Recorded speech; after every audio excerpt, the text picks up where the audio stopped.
Once you've played around with each technique using just one color, then you can start to introduce more. For this feather, I'm going to stay in the same family of colors by using the blue and the purple for the body, but I've also included a circle near the top of the feather that I'm going to leave dry, and I'll come back and paint in contrasting colors later on.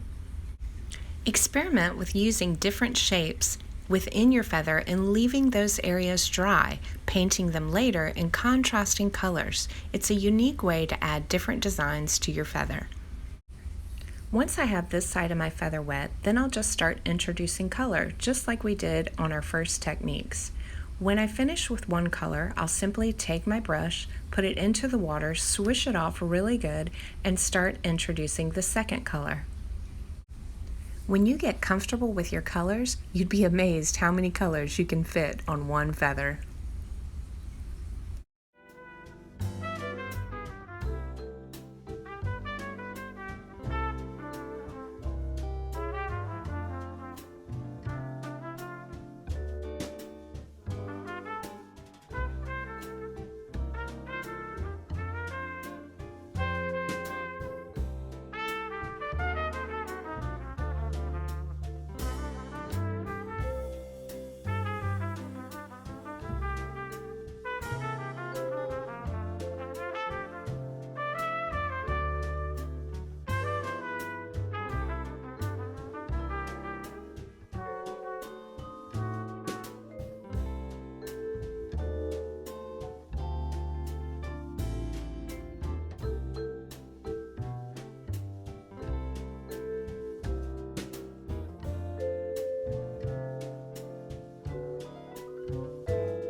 I complete the same process on the second side using the same colors.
Once my painting dries, I'm now ready to paint that middle circle.